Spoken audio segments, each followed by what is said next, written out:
Hello again, everyone. I'm trying to get a couple of these videos out before I start losing my voice again. This one is going to talk a little bit about how the activists organized the first gay pride parades. Everything changed at 1:20 a.m. on June 28th, 1969, when the New York City police barged into the Stonewall Inn. The Stonewall was operating without a liquor license at 51-53 Christopher Street in Manhattan. The New York State Liquor Authority did not give out licenses to establishments that served gay patrons. Despite being paid off to ignore these indiscretions, the police officers entered with a warrant and started to arrest people inside the bar, but their squad cars did not arrive. The Stonewall Inn's patrons were forced to wait outside the bar handcuffed, which drew a crowd. One woman in handcuffs was hit over the head by an officer. She pleaded with the crowd to do something. They responded by throwing pennies and other objects at the police. As the crowd reached hundreds, a full blown riot ensued. 10 police officers barricaded themselves inside the Stonewall. The crowd set fire to the barricade. The fire department and tactical police force were called in. They put out the flames, rescued the officers inside Stonewall, and dispersed the crowd, but that didn't last long. Over the next 6 days, demonstrations continued outside the bar as thousands of people showed up to express their solidarity with the LGBTQ community. The Stonewall Inn was a vital LGBTQ institution. It was a place where homeless youth, drag queens, runaways, etc., could spend the night, dance, have fun, and live their lives semi out of the closet.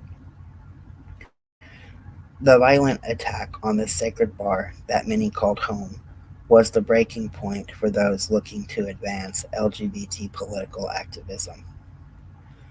The Stonewall riots, as they became known, made one thing clear: the LGBTQ plus movement needed to be louder and more visible. Nothing was going to change if they continued their passive, non threatening tactics. They needed to get organized. 5 months after the riots, activists Greg Rodwell, his partner Fred Sargent, Ellen Brody, and Linda Rhodes proposed a resolution at the Eastern Regional Conference of Homophile Organizations, ERCO, in Philadelphia, that a march be held in New York City to commemorate the 1 year anniversary of the raid. Their proposal was far from an annual march on the last Saturday, or the proposal was for an annual march on the last Saturday of June with no dress or age regulations. This was a drastic change from the current methods used by LGBTQ and activists who would host walks and vigils in silence with the required dress code: men in jackets and ties and women in dresses. While the proposal for the march was approved, it was the Christopher Street Liberation Day Umbrella Committee that got it planned.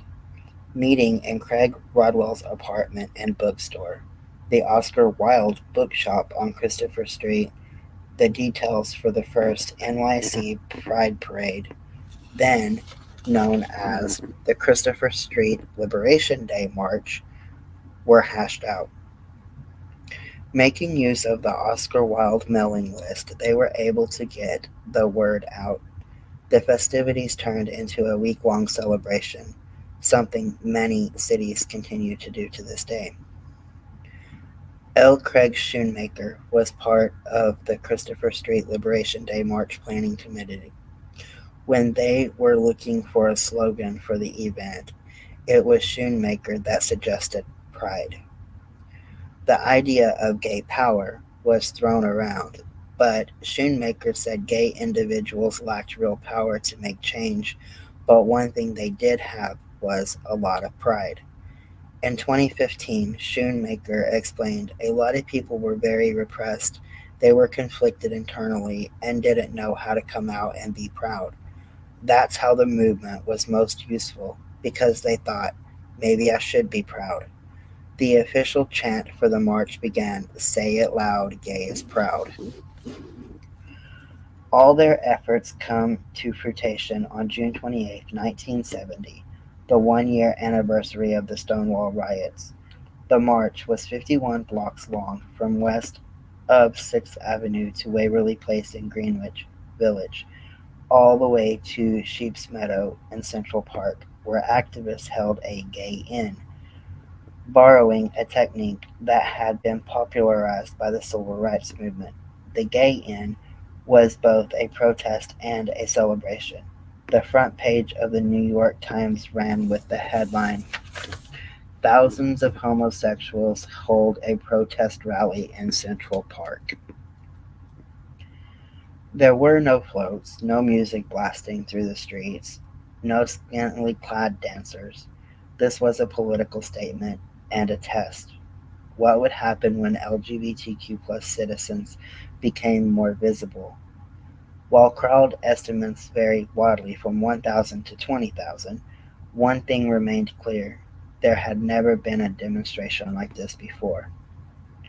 Chicago actually took to the streets in 1970, the day before New York. The city marked the 1 year anniversary of the Stonewall riots with a week long celebration that included a gay dance, workshops, and speeches.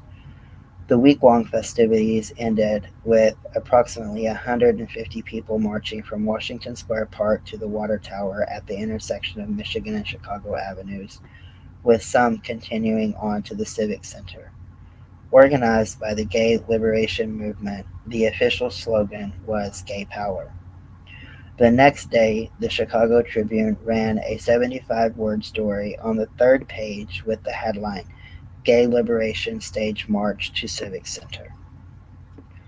On the same day as New York, the LGBTQ community of Greater Los Angeles took to Hollywood Boulevard to display their pride. The march almost did not happen. After applying for a permit, the organizers, the Christopher Street West Association, were granted the request to march as long as they paid fees exceeding $1 million or $1.5 million. It took the ACLU's interference to ensure that Pride in LA would continue without excessive discriminatory costs. Today, Los Angeles boasts they had the world's first permitted parade advocating for gay rights. In San Francisco, advocates marched down Polk Street and held a gay inn at Golden Gate Park on June 28th, 2 years later. San Francisco held its first Pride Parade, known as Christopher Street West Parade. It was deemed too small for Market Street, where San Francisco Pride now marches annually, as they estimated there would be 15,000 spectators, with the San Francisco Chronicle publishing articles in support of the LGBTQ rights movement. The first San Francisco Pride March was deemed a huge success.